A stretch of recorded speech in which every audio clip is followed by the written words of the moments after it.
Hello, ¿qué tal? Espero que estén muy bien. Y bueno, en esta oportunidad les traigo un video largo y de paso narrado. Así que vengo con un poco de nervios, pero bueno. Aproveché que me llegó por fin una compra que tenía rato esperando, que fue la XP Pen Magic Drawing Pad.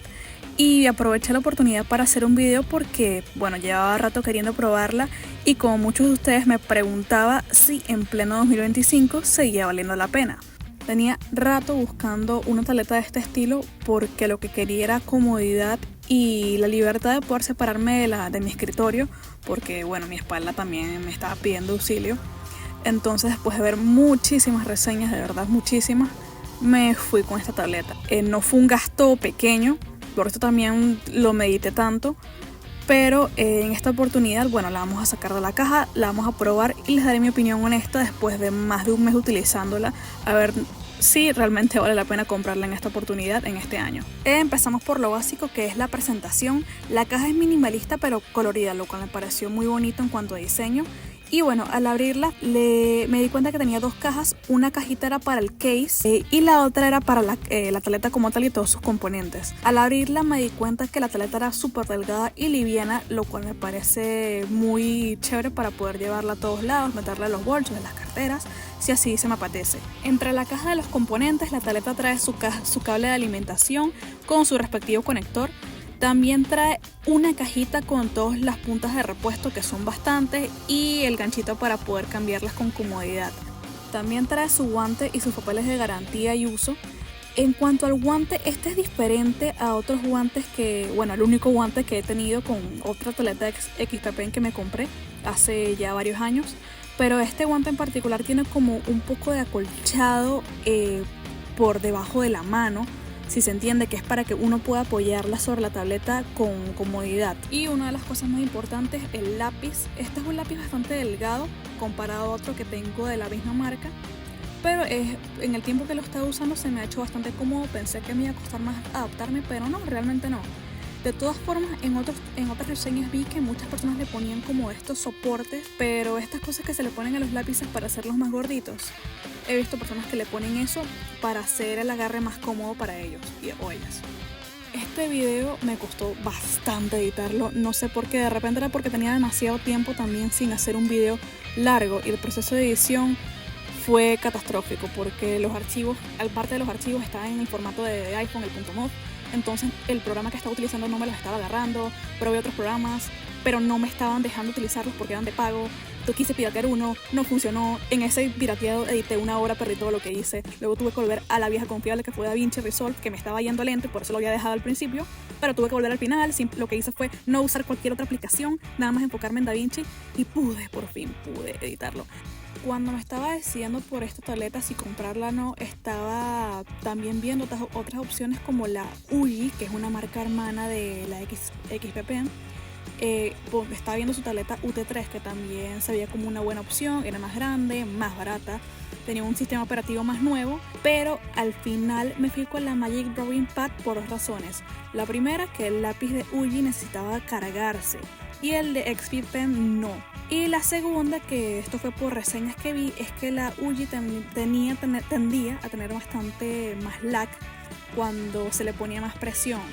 Y por eso al final me arriesgué con la Magic Drawing, porque yo también pretendía utilizar programas pesados y con bastantes capas y con resoluciones grandes. Entonces bueno, se parecía la opción más conveniente para mí en el momento. Cuanto a especificaciones, la resolución de la pantalla es de 2160 por 1440 megapíxeles, 109 porcentaje de RGB, 2450 niveles de presión en su lápiz, que es bastante, 8 GB de RAM y 256 de almacenamiento, que pueden ser expandibles con una tarjeta SD. Ahora sí, un mes después, bueno, mes y medio después de tenerla, ¿qué tal me fue con ella? Pues bueno, los primeros 2 días me costó bastante acostumbrarme, pero el tercero fue como la vencida porque me solté por completo. El área de dibujo comenzó a sentirse natural, el agarre también, los trazos se me hicieron fluidos y el lápiz respondía correctamente a la presión que le ponía. Y bueno, se sentía casi como si estuviera dibujando a papel, lo cual se me hizo sumamente cómodo y era lo que buscaba, y por eso fue que compré la tableta. Con el pasar de las semanas me fui dando cuenta de cosas, como por ejemplo que el lápiz, los botones a veces los presionaba sin querer, pero eso era algo de mi agarre con el lápiz, y que el rechazo de palma no me funcionaba correctamente. Es decir, siempre tengo que tener el guante puesto a la hora de dibujar, porque si no voy a estarle dando y manchando la hoja, el lienzo, con puntos random porque me detecta la palma. Y esto puede ser molesto, sobre todo si no tienes el guante a la mano, tienes que juro buscarlo antes de sentarte a dibujar. Por lo menos este ha sido mi caso. Y ciertamente la tableta sí ha presentado cierto lag. Por ejemplo, usando lienzos de 300 dpi con más de 3000 píxeles en Ibis Paint o Infinite Painter, ha comenzado a trabarse cuando superó, por ejemplo, las 20 capas. Y una vez se me crasheó la aplicación, el Ibis Paint en este caso, pero después pude recuperar el archivo sin problema. Pero fue algo que no me esperaba. Entonces la cuestión es, ¿realmente vale la pena adquirirla en 2025?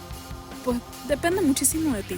Para mí ha sido, dentro de todo, a pesar de lo que mencioné, una buena experiencia de dibujo. La tableta ha respondido bien, salvo esas veces que mencioné.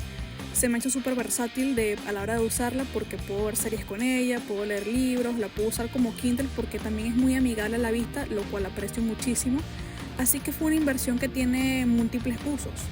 Y también lo mejor para mí de verdad ha sido poder separarme de mi escritorio, poder sentarme en cualquier lado, poder llevar a la calle y dibujar. Así que bien, lo que te puedo decir es que si tienes menos presupuesto, yo me iría con otra opción como la que mencioné de Uji, y si no estás apurado a comprar, esperaría a ver si XP-Pen saca una versión mejorada de esta Magic, que según lo que leí en foros de Reddit y según rumores, podría salir este mismo año o el año que viene. Y bueno, dicho todo esto, los voy a dejar con el Speed Paint un rato. Este lo hice en la aplicación Infinite Painter, que es primera vez que lo usaba.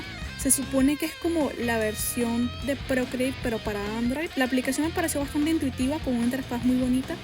Entonces me hizo la experiencia de dibujo bien amena.